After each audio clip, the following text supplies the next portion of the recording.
集會遊行表達訴求係香港人參與公民社會嘅生活。不過呢一年嚟，集會遊行經常出現爭拗同混亂場面。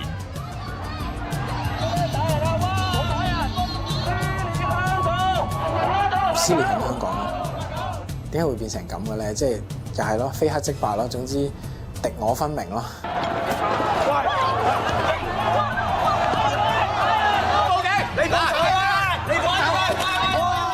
支持、反對兩派對陣，甚至出現肢體碰撞，爭拗不斷升溫。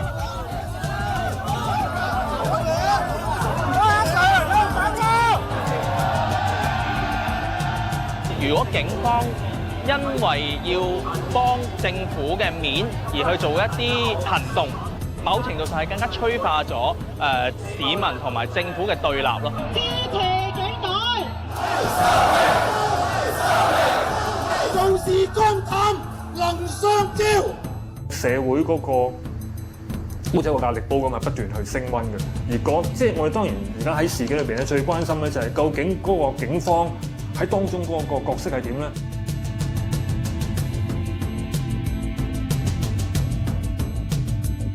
請留意以下公禮規則，任何人士出席喺金紫荊廣場舉行嘅升旗儀式時，必須保持莊重。我哋就開始排隊進入呢個會場。咁其實咧，每一位市民咧都要進行安檢，只係象徵式睇一睇個袋嘅啫。件衫唔使掹，你可以並兩並啦。咁但係咧，去到我同阿黃之鋒嘅時候咧，佢就要我哋搜身，係啦，咁樣就叫我哋揈一揈件衫啊，睇下冇身上藏有一啲嘅示威標語咁樣。學民思潮成員黎文樂同黃之鋒11國慶當日到升旗禮現場，打算用默站嘅形式示威。事前佢哋已經預先公佈，但係現場嘅保安好快就要求佢哋離開。請佢去公眾人士觀禮區。喂，你唔好扯佢啊！喂，我哋再你係咪警察？你唔好出示委任證。當時咧，我見到嘅情況就係喺呢個爭議出現推撞長時間啊，甚至示威者大聲向警察呼籲，叫佢埋嚟協助。在場嘅警務人員，無論係便衣、軍裝，全部都係保持距離，埋都唔埋嚟。我頭先咁企喺度冇事，點解拉我走啊？唔該，我犯咗乜嘢法？你使用武力嘅時候，你要交代清楚。如果你係警員嘅，出示委任證，呢個係根據警察通例。我犯咗乜嘢法例？個示威本身係平靜和平嘅 ，OK 係定喺度唔喐嘅根本就唔會造成咩大嘅影響 ，OK。唯一嘅影響就係篤眼篤鼻。呢個就係政治問題啦。李克強到訪，港大內外保安重重，一班學生想去會場向李克強遞信。從一個前線警務人員嚟講咧，有時候佢未必睇到自己嘅政治角色嘅。譬如舉個例，譬如港大事件咁樣，當中央嘅要員嚟香港，同香港嘅警察高層傾咗話，我要劃晒啲區都係唔俾啲人埋嚟咁佢上頭又同意。好啦，當你做前線嗰個喺個好遠嘅邊嗰度，就攔住啲示威者，趕咗喺山崖下面示威。從佢嗰度嚟講，佢當然冇抱住一個政治工具嘅目的去做嘢，但係事實上佢係扮演緊政治工具嘅角色。公眾係有足夠嘅理由去質疑究竟警方嗰個係咪政治中立。我有權講嘅，我冇喐到手，我有權攞人過嚟行。2個月前，網上流傳一段警民衝突嘅片段，引發社會激烈爭論。我同你哋講粗口唔係一個罪人。之後，支持林老師同支持警察嘅組織各自動員舉行集會，兩派互相對峙。點解我會去旺角嗰一次集會咧？其實好大原因係因為嗰次個集會嘅性質，呢啲退休警察咧，或者香港行動咧，佢哋就係想去譴責一啲質疑警察嘅聲音。咁我作為一個普通市民就覺得呢個行動係好有問題嘅。游漢邦出席過唔同組織舉辦嘅集會，旺角撐警集會，佢亦喺現場。身在其中，佢最大嘅感覺係同僚有份參與嘅集會度，執勤嘅警員會唔會公正執法呢？疑似有一位叫做休班警員去襲擊咗一個示威者嘅，咁當時就會即時有好多示威者去組織起嚟啦。警方後來甚至係動用到20-30人嘅警力，去強行推開示威人士圍起嘅一個人牆，係強行帶走咗呢位人士，而之後亦都冇作出任何解釋。到今時今日，亦都係冇向公眾交代過。最應該中立嘅一班人都開始唔中立嘅時候，咁個社會就自然係好容易各走極端啦。唔好搞我記者，唔係俾你打，記者係咯。呢個係值得擔心嘅，即係會唔會係越嚟越多本來係都屬於所謂中立嘅大多數咧，即係慢慢係走晒去兩邊咧，形成一個即係更加多嘅對立嘅局面咧。咁呢一方面咧，其實我覺得咧係真係唔可以睇輕呢個問題。警隊咧係必須要守住政治中立呢條底線，亦都要避免係去參與任何嘅活動，係令到市民咧有可能佢係會懷疑，即係警隊咧其實唔得政治中立。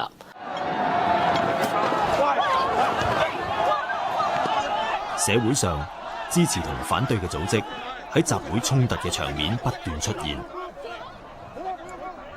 曾錦山係獨立紀錄片導演，佢覺得有必要將自己見到嘅實況拍低，然後放上網，等市民有機會了解真相。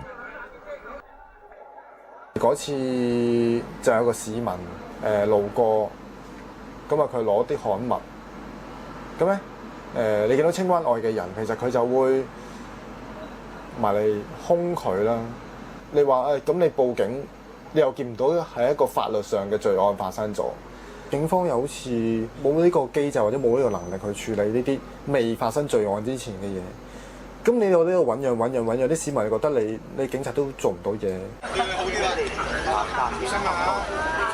當若果係嗰種嘅對立爭拗咧，係睇到咧係會引致再進一步所謂初則口角繼而動武，出現所謂破壞社會安寧嘅情況咧，咁警方咧就係有咁樣嘅責任，亦都有咩權力咧係去介入，阻止雙方係去即係所謂進一步嘅衝突。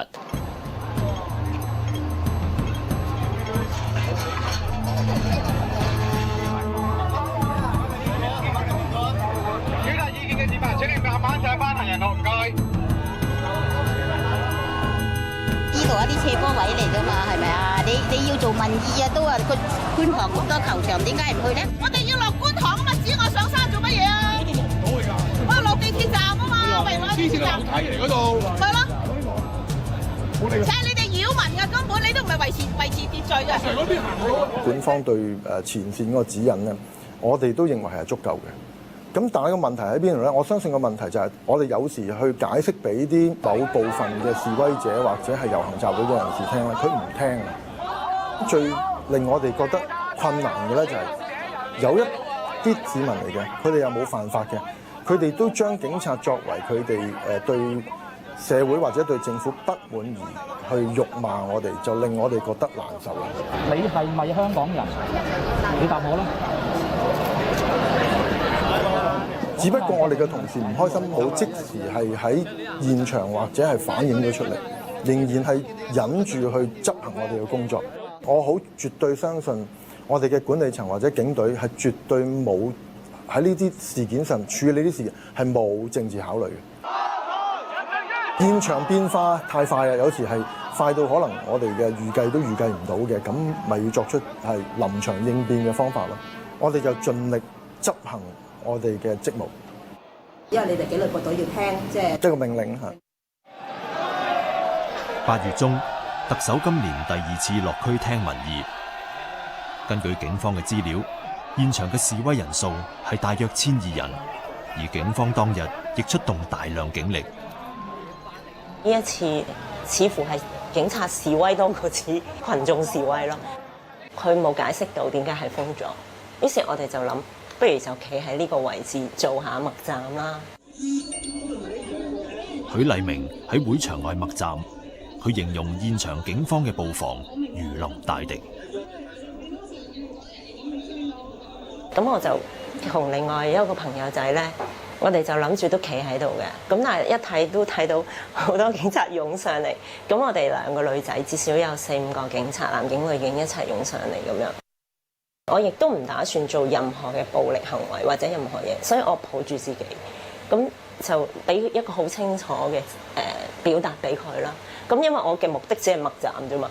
如果係維持秩序，使唔使封咁多路咧？佢可能佢都係想做翻維持秩序嘅嘢，但係我哋睇到又唔係咁樣嘛。咁所以其實我覺得如果大家用情緒去碰情緒咧，係冇乜意思嘅，因為警察都係人。我激動，佢都會激動嘅。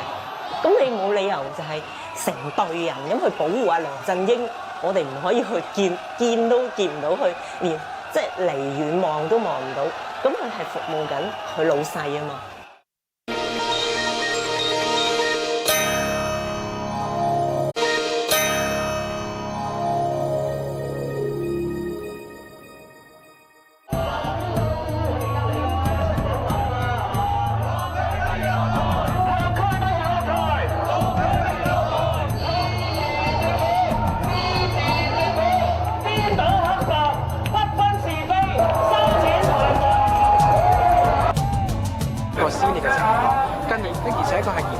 因為近年啦，呢1-2年尤其是啦，多咗好多支持政府嘅團體啊，咁佢哋咧就同呢個即係傳統上我哋認識嘅反對派咧，係一個正面衝突嘅角色嘅。咁佢哋衝突嘅手法就好可能就係用肢體啊，或者係粗言穢語，呢個係一個好正面、好激烈嘅衝突。攝影記者何家達入行5年，越嚟越感受到佢份工作嘅危險性。佢話最近幾次採訪集會活動都有攝影記者遇襲。冷靜啲，冷靜啲。9月中，佢去灣仔採訪特首落區，會場外支持同反對政府嘅兩派對陣。佢同行家要喺唔同嘅採訪區追訪，但係警方嘅布防就令佢哋處處受阻。想行翻入去嗰個集會嘅核心地帶啦，咁樣咁但係想入去嘅時候咧，就俾佢哋嘅工作人員咧阻止啦。咁同佢理論，佢用個頭撞向我嘅鏡頭啦。咁呢度有一陣鐵馬，呢度係第2陣鐵馬。如果我哋咁樣計咧，就有2層鐵馬加1層嘅警員嘅人牆喺度圍住。根據警方數字，當日示威者大約400人。警方雖然冇做封路措施，現場觀察，警方就出動咗幾百個警員維持秩序。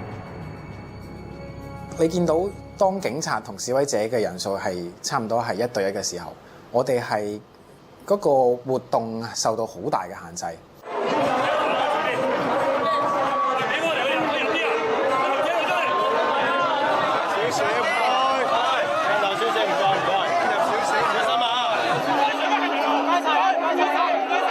當CY 佢到場嗰陣時，架車入咗去之後咧，譬如社民連、黃浩銘佢哋衝出嚟咧，咁我哋都見到就係警察係好大批嘅警員即刻上嚟就阻擋黃浩銘佢哋衝前嘅。咁但係嗰個當時嘅位置咧，其實就正正處於喺馬路嘅中間。咁其實我覺得警察嘅要求就係叫我哋上翻行人路先去影，或者上翻行人路記者區去影咧，其實唔係好合理。咁但係解釋嘅同時，我已經係錯過咗所有嘅即係嗰啲衝突畫面啊，或者佢哋嗰啲肢體碰撞啊。咁其實嗰個 moment 嗰一下，其實我係乜都影唔到咁滯咯。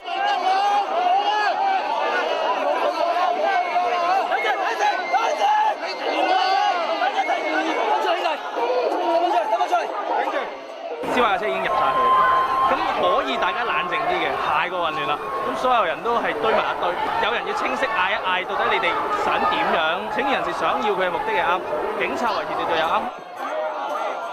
到底上層係咪收咗 order， 唔可以俾領導人落面，定係前線或者中層嘅指揮人員佢哋揣摩緊上層嘅意思，話驚要孭鑊，而去部署一啲根本唔需要咁阻礙、咁阻隔性嘅示威咧。譬如話可能有好多領導人佢成日落區，其實佢係為咗想親民。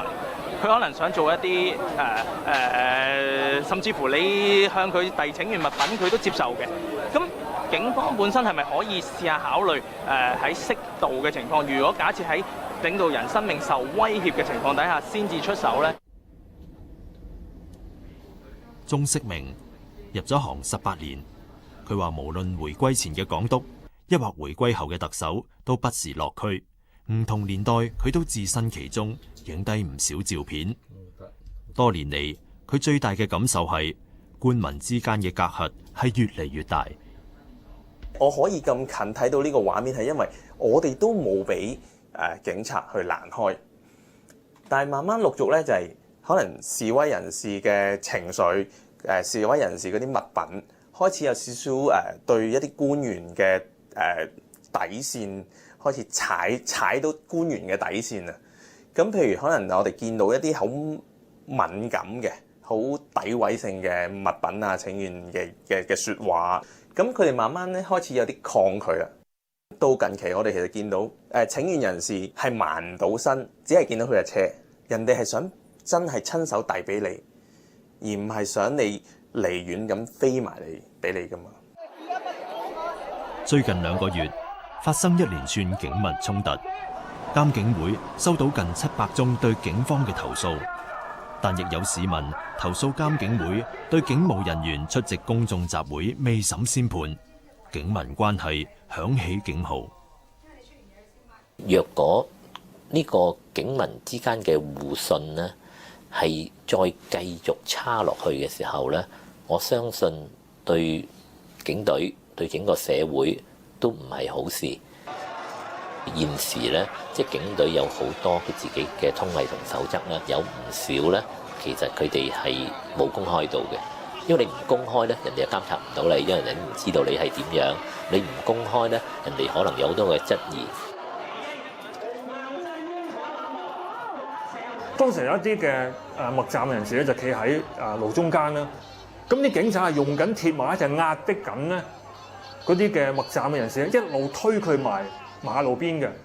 咁當時其實馬路係冇位企喎，當時馬路咧就全部都係啲愛字頭嘅，變咗呢啲嘅示威人士咧，好似就係三文治咁樣嘅，前面就係鐵馬就係警察，背脊後邊咧就係咧嘅愛字頭嘅另一邊嘅示威人士，咁就好強烈咧有一種嘅即係嗰種嘅撕裂啊，同埋個對立嗰個情況。咁呢種咁嘅現象咧，以往咧都係未見過嘅。張大偉，民間記者，喺特首最近2次落區做諮詢，佢都有去現場拍攝。佢話同觀塘比較，灣仔論壇基本上場內只得支持政府嘅聲音。我覺得呢3場呢，嗰個秩序呢係一場比一場好。呢個亦都係香港民主政治向前發展所需要經過嘅一啲過程。希望呢類嘅你叫佢論壇好，叫佢諮詢會好，日後呢能夠係更加常態化，亦都同時呢會場嘅秩序呢係能夠正常化。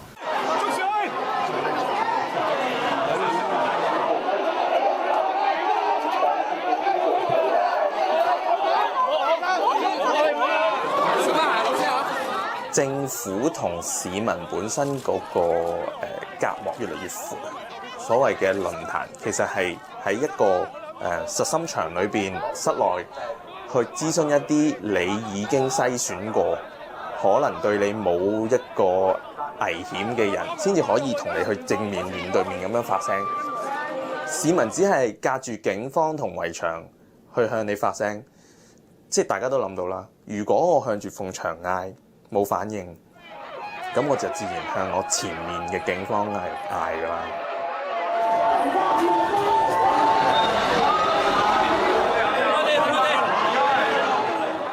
嘅打壓越大嘅時候，咁佢嘅反彈咪越大咯。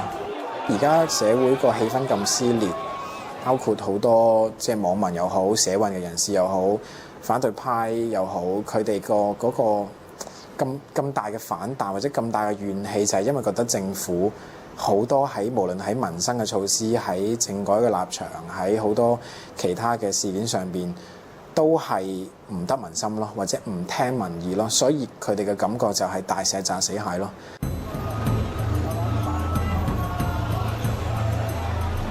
面對市民質疑，警方強調喺保障公眾安全同秩序嘅前提下，佢哋係因應每個公眾活動嘅具體情況作風險評估而調配人手。不過喺上星期，高等法院就一名示威者被判抗拒警務人員罪嘅上訴案判佢得直。法官喺判詞明確指出，警方部署保安應該以官員嘅人身安全風險作依據，而唔係以職級高低去考慮保安規格。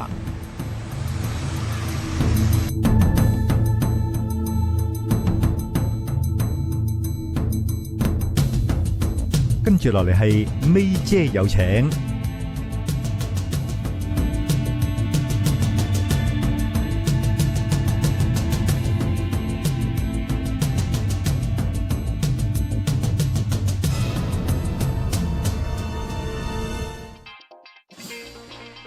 香港係全球光污染最嚴重城市之一，殘眼並非耀目，光亮絕不光彩。呢扎人點樣生活？政府拖咗幾年，終於有起步行動，但係一旦規管，例如強制熄燈，反應會點？鏗鏘集下星期日晚7點35分，翡翠台。